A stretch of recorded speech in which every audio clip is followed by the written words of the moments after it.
다 같이 묵상 기도하심으로 우리 수요 예배를 하나님 앞에 올려드리겠습니다.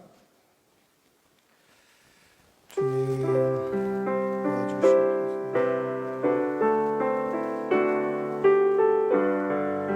아버지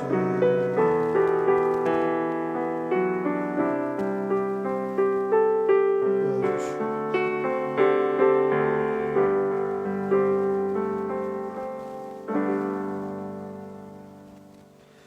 찬송가 191장 찬송하시겠습니다. 191장입니다.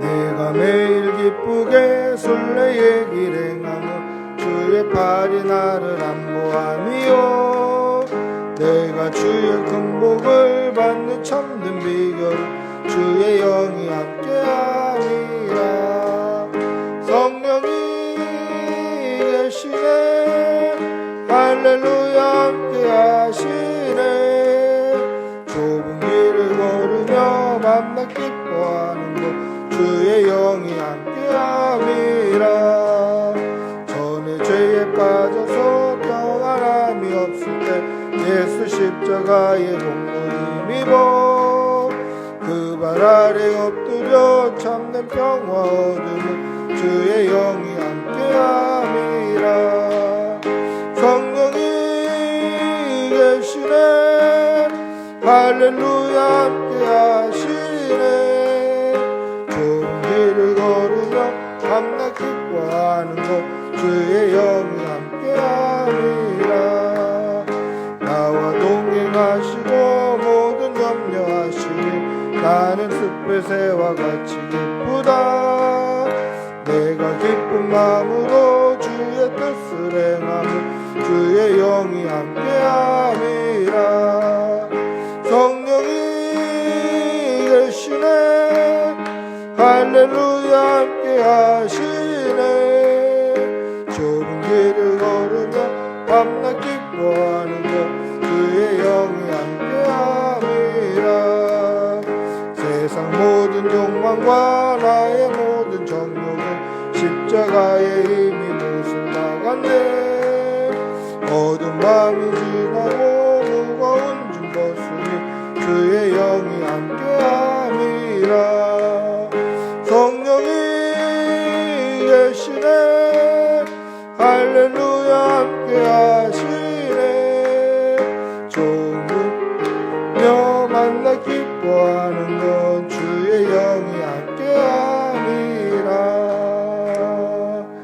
아멘. 기도하겠습니다. 사랑의 아버지 하나님 오늘도 우리에게 생명 주시고 이렇게 주의 전에 나와 예배할 수 있게 해주신 은혜 감사합니다. 주일 예배를 통하여서 하나님의 말씀 앞에 아멘하고 말씀대로 살기를 다짐하고 살아가다가 3일째 되는 날 주의 전에 나와 예배합니다. 하나님 우리의 3일간의 우리의 삶을 돌아보게 하여 주시고 믿음으로 살지 못하였던 것 말씀으로 살지 못하였던 우리의 죄가 있다면 용서하여 주시옵소서. 믿음으로 살기를 다시 다짐하는 밤이 되게 하여 주시옵소서. 말씀으로 살기를 몸부림치는 이 저녁이 되도록 인도하여 주시옵소서. 하나님 이제 3월 첫 주 새 학기가 시작이 되었습니다. 하나님께서 함께하여 주시어서 사랑하는 우리 자녀들 학교나 어린이집이나 유치원이나 어디서든지 새로운 선생님들 만나게 될 텐데 좋은 선생님 만나게 하여 주시어서 그 선생님의 삶을 본받아갈 수 있도록 하나님 좋은 교사 또는 좋은 스승 또 좋은 리더 좋은 멘토를 만날 수 있도록 도와주시옵소서. 특별히 하나님 사랑하는 우리 아이들 좋은 친구들 사귈 수 있게 하여 주시고 믿음의 바른 길을 가며 어디에 있든지 소금처럼 빛처럼 살아내게 하여 주시고 나이가 아무리 어릴지라도 그 안에 예수의 형상이 나타나는 귀한 우리 자녀들이 될 수 있도록 도와주시옵소서. 사랑하는 교우들, 코로나로부터 안전하게 지켜주시옵소서. 코로나 환자가 10만 명을 훌쩍 넘고 어디서 걸렸는지 알 수도 없는 시대를 살아갑니다. 하나님께서 눈동자와 같이 지켜주시고 피할 길을 열어주시고 또 우리의 산성과 방패되어 주시어서 코로나로 힘든 일 없도록 도와주시고 또한 코로나 때문에 고통받는 가정은 치료회복으로 바라여 주시어서 깨끗이 치료하여 주시고 후유증 남지 않도록 도와주시옵소서. 사랑하는 교우들, 하는 모든 일에 하나님의 은혜가 풍성케 하여 주시고 하나님의 지혜와 하나님이 주시는 힘으로 하루하루 승리하며 살아가는 주의 백성들이 되게 하여 주시옵소서. 어디에 있든지 칭찬받게 하여 주시고 하나님께 영광이 되는 귀한 삶을 살아낼 수 있도록 은혜를 덧입혀 주시옵소서. 오늘도 겸손한 마음으로 아버지 앞에 섭니다. 하나님의 말씀에 아멘하게 하여 주시고 아멘한 대로 살아드릴 수 있도록 인도하여 주시고 오늘도 강단을 통하여서 하나님 친히 말씀하시는 귀한 시간이 되게 하여 주시옵소서. 감사를 드리며 우리 주 예수님의 이름으로 기도합니다. 아멘.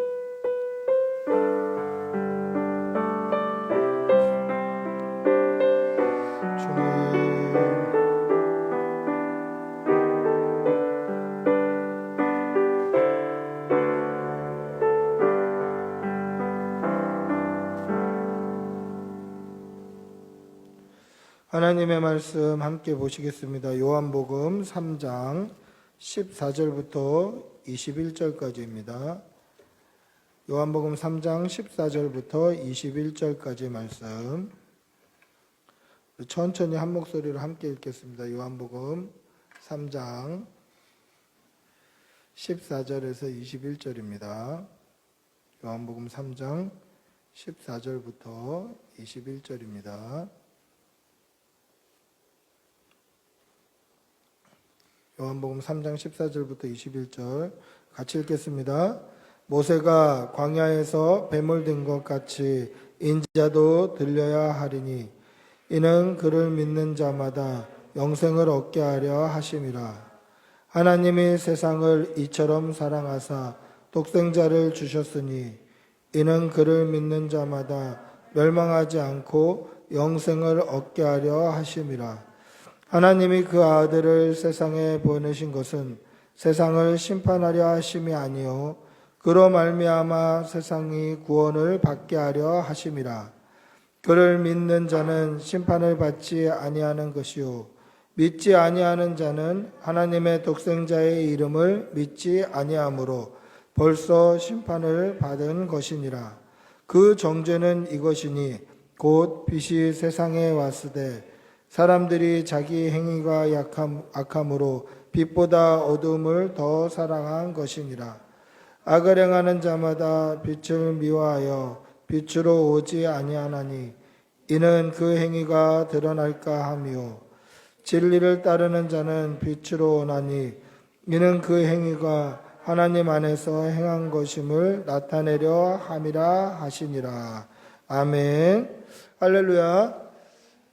아멘. 예수 믿으면 복 받습니다. 아멘.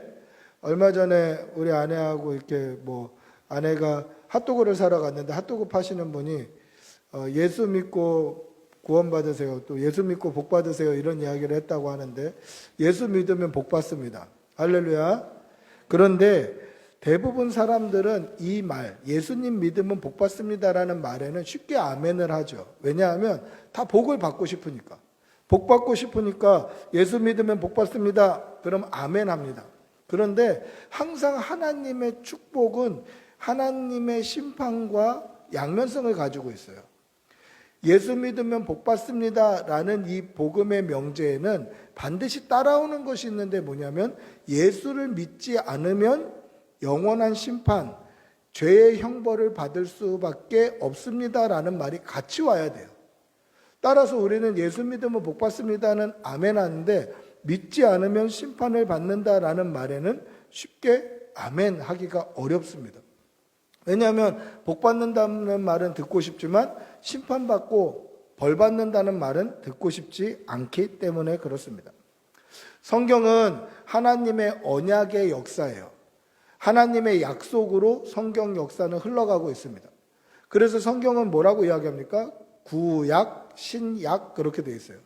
옛 언약, 새로운 언약 이 뜻이죠. 그러니까 성경 전체가 하나님의 약속으로 이루어져 가요. 그런데 이 하나님의 언약은 사람끼리 하는 약속과는 달라요. 하나님의 언약과 사람 간의 약속 정도, 이 정도로 하나님의 언약을 생각할 수는 없어요. 사람과의 약속은 어떻습니까? 사람과의 약속은 내 개인의 상황이나 개인의 무슨 환경이나 때로는 나의 건강상의 이유로 충분히 변경되기도 하고 충분히 어떻게 취소될 수도 있는 거예요. 그런데 하나님의 언약은 어떻죠? 이건 변경이 안 되는 거예요. 하나님의 약속은 하나님은 신실하시기 때문에 약속하시면 반드시 이루어 주셔요. 이 사실을 믿으시기 바랍니다. 그러니까 사람 간의 약속 정도로 이거 바뀔 수도 있겠지. 내가 안 되면 어쩔 수 없겠지. 이렇게 변명할 수가 없는 거예요. 하나님과의 약속은 절대로 환경이나 개인 사정이나 나의 상황, 심지어 코로나에 걸렸다 할지라도 하나님의 언약은 변경되지 않아요. 그리고 이 하나님의 언약은 이 축복과 저주라는 두 가지 요소를 가지고 있어요. 하나님의 약속은 굉장히 여러 가지 성향을 많이 가지고 있습니다. 그런데 이 결과적인 측면을 보면 하나님의 언약이라는 이 언약의 결과만 놓고 봤을 때는 딱 두 가지 요소로 드러납니다. 하나님의 복과 하나님의 저주로 드러나게 된다라는 것이죠. 하나님의 약속하신 말씀을 온전히 믿고 신실하게 순종하면 하나님의 복을 받게 되는 것이고, 하나님의 약속을 믿지 않고 순종하지 않고 불순종하고 불신앙하면 저주가 임하는 것입니다. 이것을 쉽게 이해할 수 있게 보여준 말씀이 우리가 지난 주일에 묵상했던 창세기 15장의 말씀이에요. 우리가 양육 시간에 함께 성경 통독하면서 묵상했던 창세기 15장을 보시면 하나님께서 아브라함에게 지금 네가 살고 있는 이 땅, 가나안 땅을 너희 자손에게 주리라 라고 말씀하셔요. 그때 아브라함이 뭐라고 이야기하냐면, 주 여호와여, 내가 이 땅을 받았다라는 것을 어떻게 증거로 삼을 수 있겠습니까? 이렇게 물어봐요. 그 말이 뭐냐면, 하나님께서 지금 살고 있는 땅을 네 자손에게 주겠다라고 말씀하셨는데, 그 땅에는 아브라함과 그 가족뿐만 아니라 여러 족속들이 지금 살고 있는 거예요. 아모리 족속과 히위 족속과 여부스 족속과 기르가스 족속과 굉장히 많은 가나안 7족속들이 지금 살고 있잖아요. 그럼 그 사람들에게 하나님이 이 땅 저한테 주셨는데요, 다 나가십시오. 그러면 그렇습니까? 제가 나가겠습니다. 사십시오. 이렇게 할 사람이 없잖아요. 그러니까 하나님 이 땅을 주신다고 하셨는데 이 땅을 나에게 주셨다는 증거가 어디 있습니까? 이렇게 물어보는 거예요. 당연한 물음이죠. 그때 하나님께서 뭐라고 말씀하시냐면 3년 된 암양과 3년 된 암염소와 3년 된, 이게 3년이라는 말이 잘 발음이 안 되네요. 3년 된 순양과 그리고 집비둘기와 산비둘기 새끼를 가져와서 암양과 암염소와 순양은 반으로 갈라 쪼개고 짐승을 반으로 갈라서 쪼개서 그 짐승을 이렇게 서로 대면해 놓게 만들고, 산비둘기 새끼와 집비둘기 새끼는 쪼개지 말고 목만 꺾어서 2마리를 놓고 그렇게 기다리고 있어라. 하나님 그렇게 말씀하셔요. 그런데 갑자기 밤이 되고 하나님의 불이 그 쪼갠 고기 사이로 지나가 주셔요. 자, 이 말은 무슨 뜻이냐면, 잘 보세요. 하나님께서 쪼갠 고기 사이로 지나가셨다라는 것은 하나님께서 약속하셨다라는 말이에요. 쉽게 말하면 그거예요. 아버지가 아들에게 내가 이 땅 너에게 줄게. 그럼 아들은 의심이 되죠. 아빠, 이 땅을 나에게 준다는 증거가 뭡니까? 그러면 아버지가 그러죠. 약속할게 내가 약속. 하나님이 이렇게 말씀하시는 거예요. 보통 이 땅을 주신다는 증거가 무엇입니까? 그러면 그 증거를 보여줘야 되는데 왜 하나님께서는 고기를 쪼개놓고 재물을 쪼개놓고 쪼갠 고기 사이로 지나가셨을까? 그것은 고대 근동의 언약의 방식, 약속하는 방식이기 때문에 그래요. 내가 약속할게. 그 뜻이에요. 지난 주일날도 말씀드렸습니다마는 이 약속에는 어떤 의미가 담겨 있다고 말씀드렸습니까? 누구든지 이 언약을 어기면, 이 약속을 깨면 쪼갠 고기들처럼 죽음을 면치 못한다라는 뜻이 내포되어 있고, 그리고 그 가운데 여호와 하나님만 그 사이로 지나가셨다는 이유는 언약을 맺은 당사자가 여호와 하나님밖에 없다라는 거죠. 하나님이 반드시 이루어 주신다라는 뜻이에요. 이것이 하나님의 언약입니다. 그러면 이 아브라함과 맺은 하나님의 언약, 하나님의 약속을 하나님의 언약으로 봤을 때 분명히 언약의 결과는 크게 두 가지라고 말씀드렸죠. 하나는 축복과 하나는 저주. 그럼 축복은 뭡니까? 아브라함과 하나님이 맺은 이 언약에서 축복은 하나님의 말씀을 듣고 믿고 순종하고 따르면 이 땅을 너희에게 줄 것이다 라는 것이 하나님의 복이고, 그러면 저주는 뭐죠? 믿지 아니하면 땅을 얻지 못하는 거예요. 믿지 아니하면 하나님의 저주를 얻게 되는 것입니다. 이렇게 성경은 하나님의 약속, 하나님의 언약의 역사로 이루어져 가고 있어요.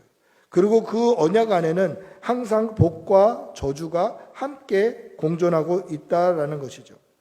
하나님의 백성이 하나님의 말씀을 잘 지키고 말씀대로 행하면 복을 얻고, 말씀대로 살지 아니하고 순종하지 아니하고 그냥 불순종의 길을 걸어간다면 저주를 받을 수밖에 없다라는 것입니다.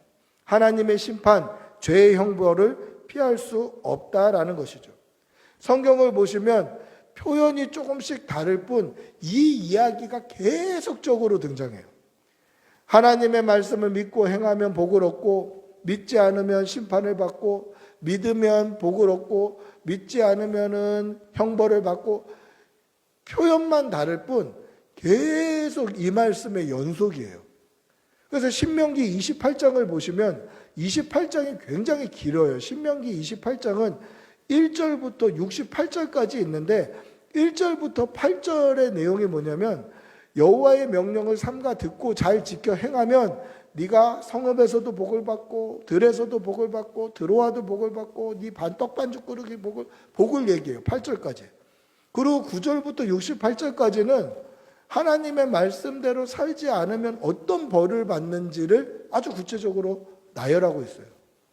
그러니까 형식만 다를 뿐, 표현에 조금씩의 차이는 있을 뿐, 하나님의 약속에는 계속 하나님의 말씀을 믿고 순종할 때 어떤 복을 얻는지, 또 하나님의 말씀을 믿지 아니하면 어떤 심판을 받게 되는지를 계속 나열하고 계시다라는 것이죠. 여러분, 하나님의 말씀을 잘 듣고 그 말씀대로 순종하고 말씀을 따라 사심으로 말미암아 하나님의 복을 받는 하나님의 백성들이 되시기를 축복하고 기도합니다. 할렐루야. 하나님의 말씀은 이렇게 분명히 하나님의 복과 하나님의 심판을 함께 이야기하고 있습니다. 우리 역시 예수 그리스도를 믿으면 복 받는다라고만 알고 있고, 예수 믿지 않으면 심판을 받는다라는 것은 조금 어떻게 보면 약해져 있어요. 예수 믿으면 받는 복은 우리가 굉장히 잘 알고 있는데, 믿지 않으면 받는 심판에 대해서는 굉장히 소극적으로 알고 또 소극적으로 받아들이고 있다라는 것이죠. 여러분, 예수 그리스도를 믿으면 복을 받습니다. 영생을 얻습니다. 할렐루야. 그러나 믿지 않으면 심판을 피할 수가 없는 거예요. 이 심판이 얼마나 크고 무서운지를 잘 모르는 거죠. 예수 믿지 않으면 심판을 받게 되는데 이건 변경이 불가능한 거예요. 하나님의 언약 안에 있기 때문에 다시 한번 기회가 있고 다시 한번 용서함을 받고, 이게 아니에요. 예수 믿지 않아서 받는 최후의 심판, 하나님의 심판대 앞에서는 그 최후의 심판에는 변개가 없어요. 변경이 없어요. 봐주시는 게 없어요. 그러니까 이 심판은 굉장히 무서운 심판이에요.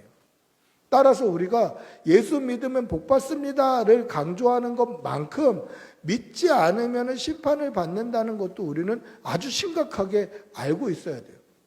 근데 이거를 잘 강조를 안 하더라는 거죠. 강조를 안 하다 보니까 어떻게 됩니까? 교회를 다니지만 예수님을 온전히 믿지 않아도 하나님 앞에서 당당한 거예요. 내가 하나님의 자녀니까 당연히 복 받는 거 아닙니까?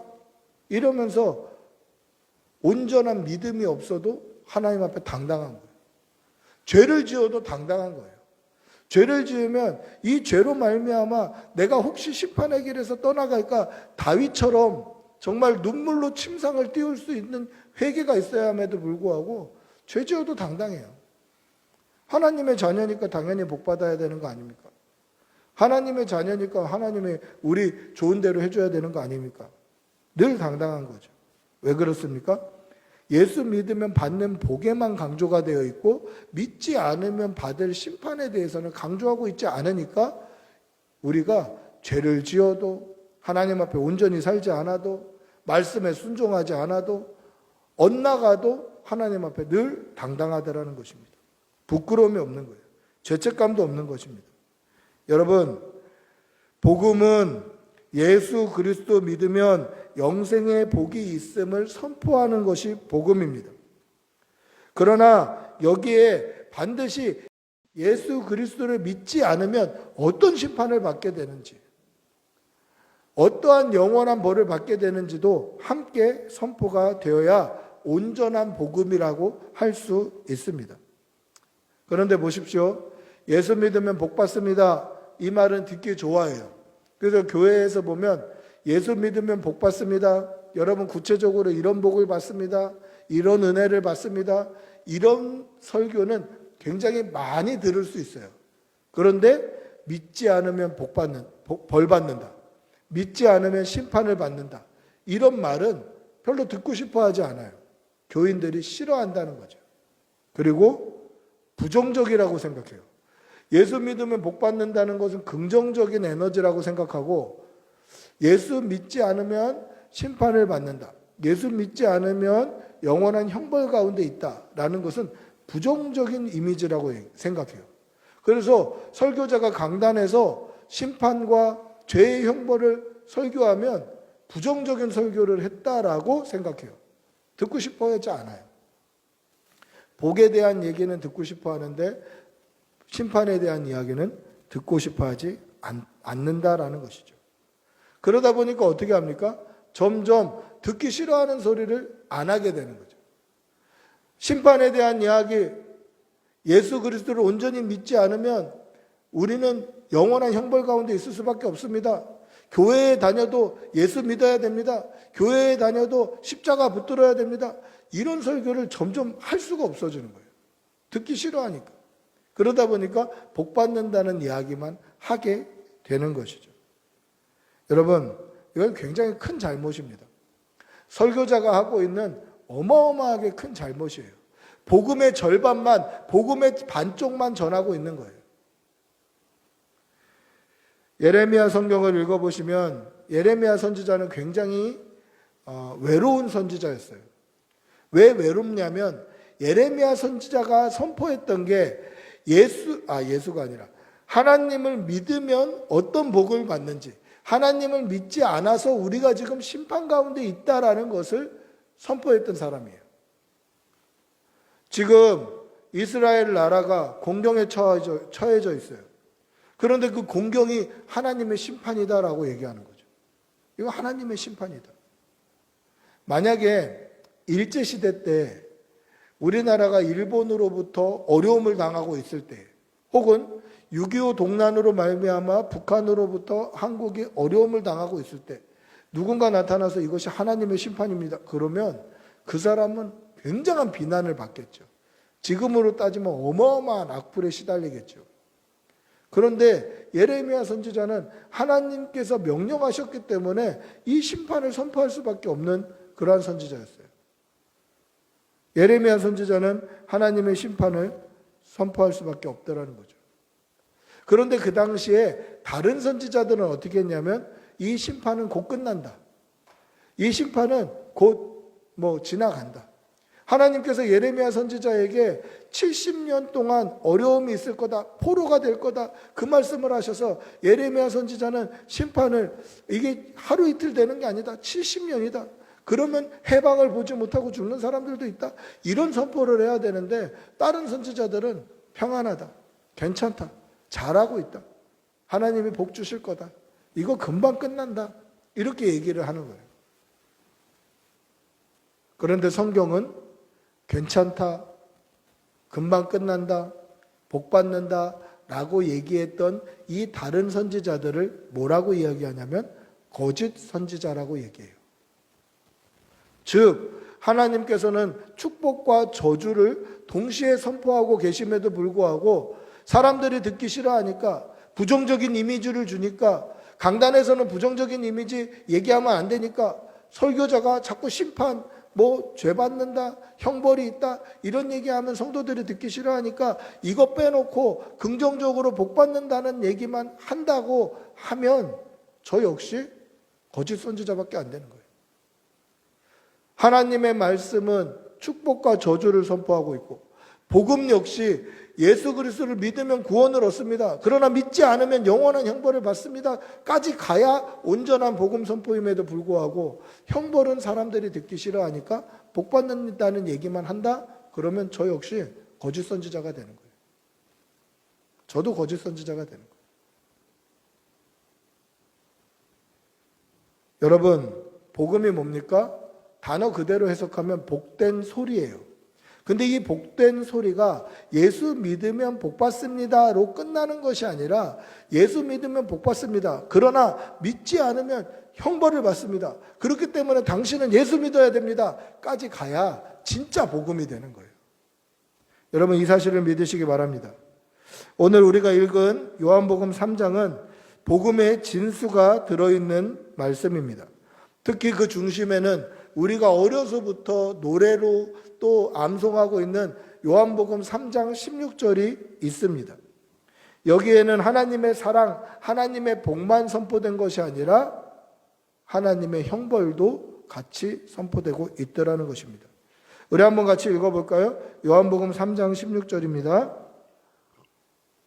같이 읽어보겠습니다. 시작. 하나님이 세상을 이처럼 사랑하사 독생자를 주셨으니 이는 그를 믿는 자마다 멸망하지 않고 영생을 얻게 하려 하심이라.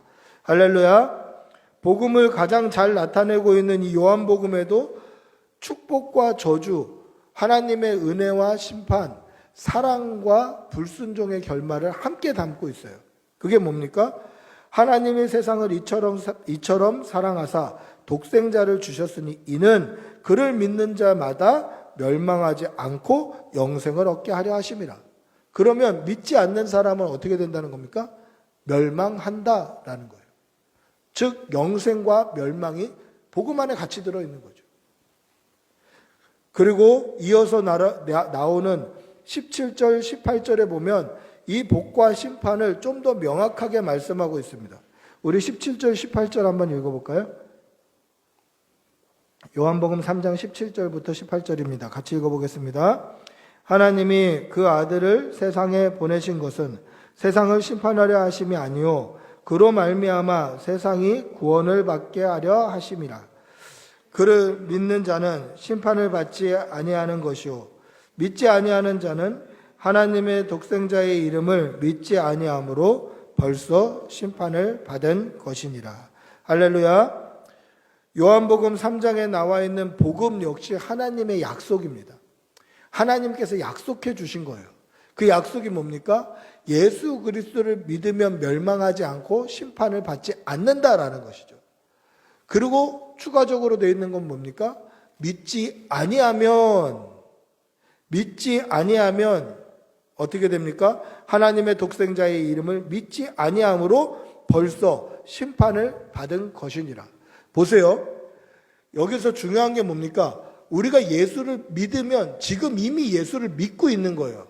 그리고 이 믿음은 언제 증명이 되냐면 우리의 생명이 끝나서 심판대 앞에 섰을 때 믿음이 증명이 되는 거죠.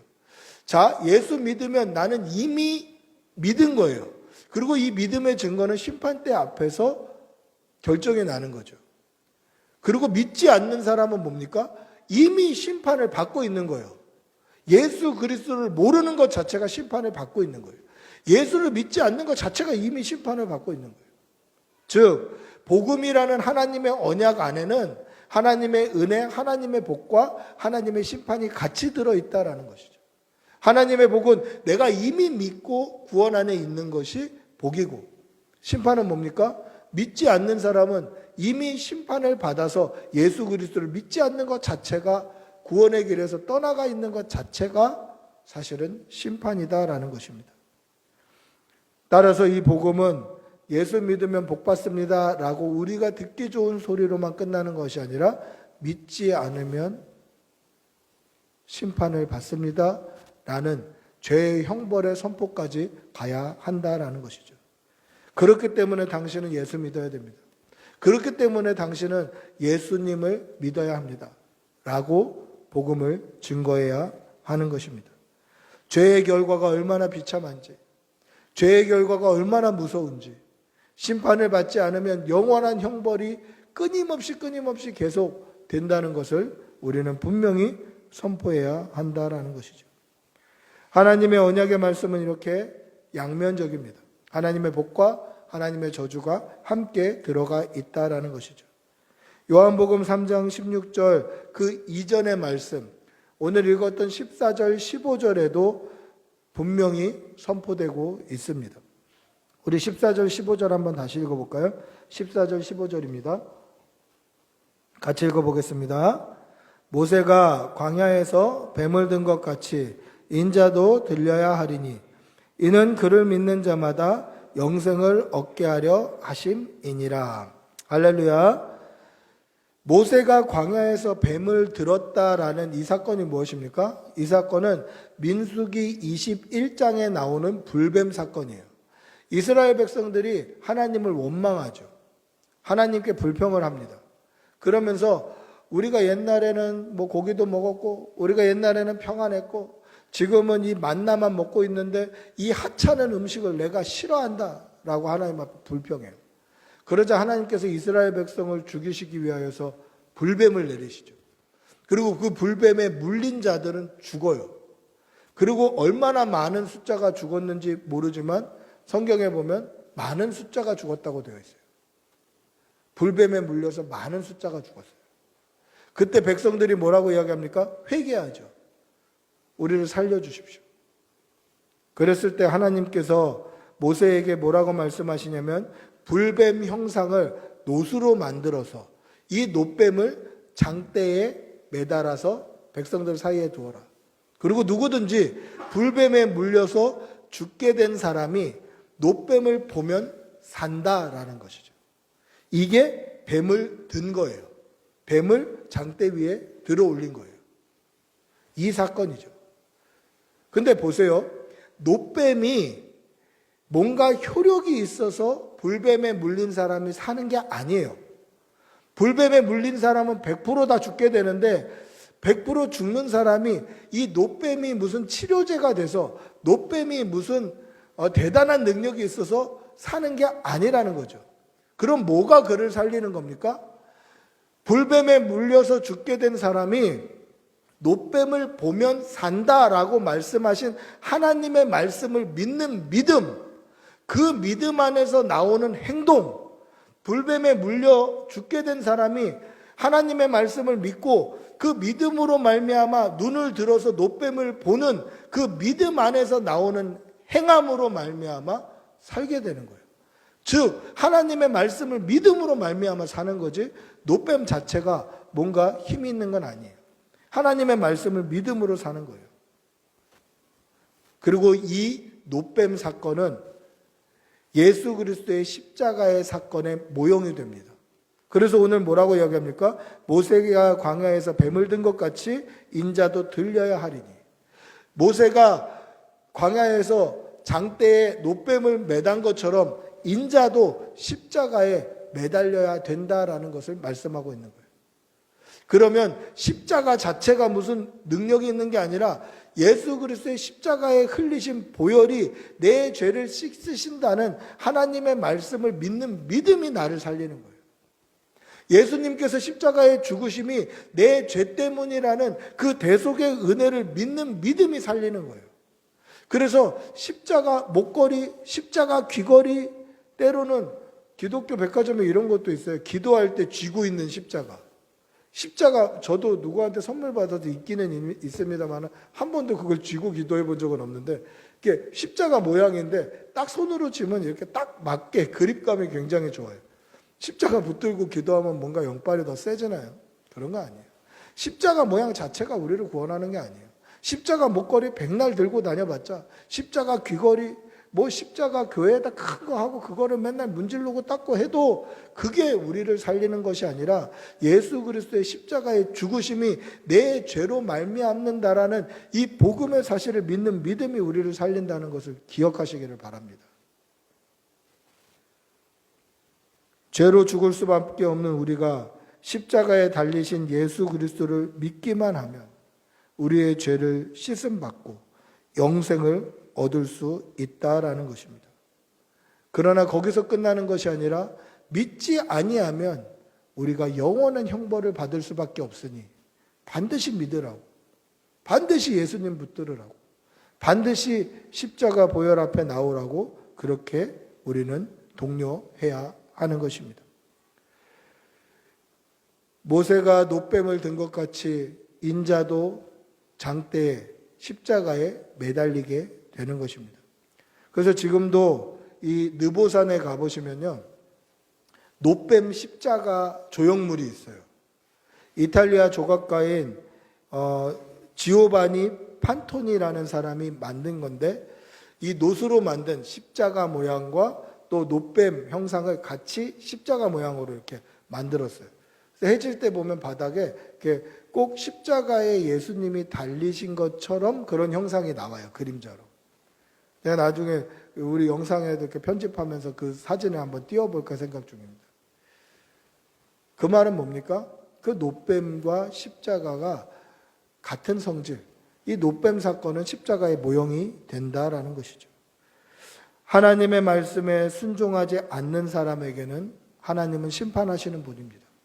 사랑의 하나님이심에도 불구하고 공의의 하나님이시기 때문에 죄를 그냥 두고 보실 수 없어서 죄에는 반드시 심판하시는 분입니다. 하나님의 심판을 항상 마음에 새기시길 바랍니다.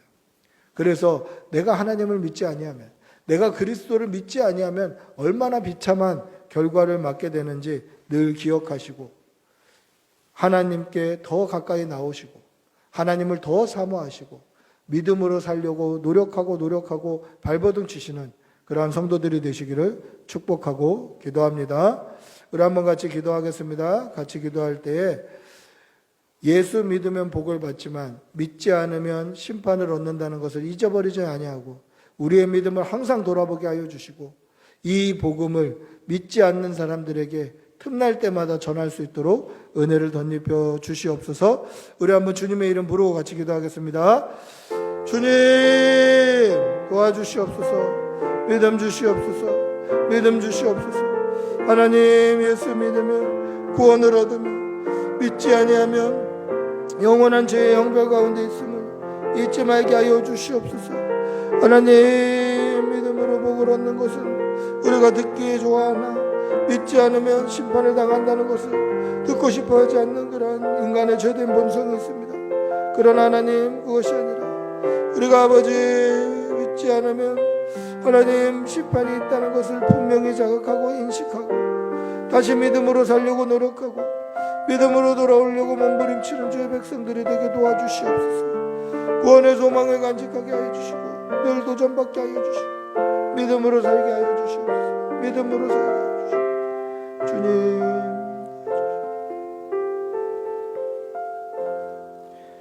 하나님의 세상을 이처럼 사랑하사 독생자를 주셨으니 이는 그를 믿는 자마다 멸망하지 않고 영생을 얻게 하려 하심이라.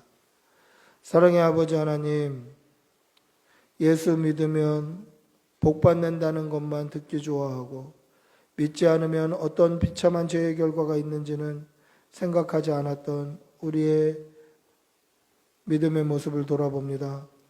하나님, 우리의 믿음을 다시 한번 돌아봅니다. 내가 정말 잘 믿고 있는지, 구원받을 만한 믿음이 우리 안에 있는지 늘 돌아보게 하여 주시고, 예수 믿음으로 복받는 것만 집중하지 아니하고 믿지 않으면 어떤 비참한 결과를 맞게 되는지 기억하고 믿음으로 살기를 다짐하고 믿음으로 살기를 몸부림치는 주의 백성들이 되게 도와주시옵소서. 감사드리며 우리 주 예수님의 이름으로 기도드리옵나이다. 아멘. 찬송가 185장 찬송하시겠습니다.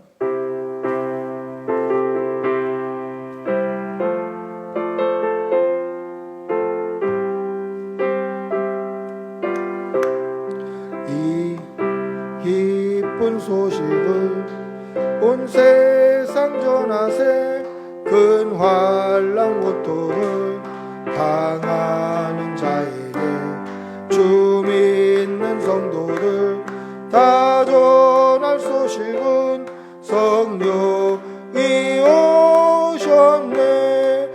성령이 오셨네. 성령이 오셨네. 내 주님 보내신 성령이 오셨네. 이 기쁜 소식을 온 세상 전하세. 성령이 오셨네. 만왕의 왕께서 저 사로잡힌 자 다 구원하시고 잠자여 주셨네. 승리의 노래가 온 성에 들리니 성령이 오셨네. 성령이 오셨네. 성령이 오셨네. 내 주님 보내신 성령이 오셨네. 이 기쁜 소식을 온 세상 전하세. 성령이 오셨네. 한없는 사랑과 그 크신 은혜를 늘 의심하면서 안 믿는 자에게 내 작은 입으로 보증하리니 성령이 오셨네. 성령이 오셨네. 성령이 오셨네. 내 주님 보내신 성령이 오셨네. 이 기쁜 소식을 온 세상 전하세. 성령이 오셨네. 아멘. 주님 가르쳐 주신 기도로 수요 예배를 마치겠습니다. 하늘에 계신 우리 아버지여, 이름이 거룩히 여김을 받으시오며 나라가 임하시오며 뜻이 하늘에서 이루어진 것 같이 땅에서도 이루어지이다. 오늘 우리에게 일용할 양식을 주시옵고 우리가 우리에게 죄 지은 자를 사하여 준 것 같이 우리 죄를 사하여 주시옵고 우리를 시험에 들게 하지 마시옵고 다만 악에서 구하시옵소서. 나라와 권세와 영광이 아버지께 영원히 있사옵나이다. 아멘.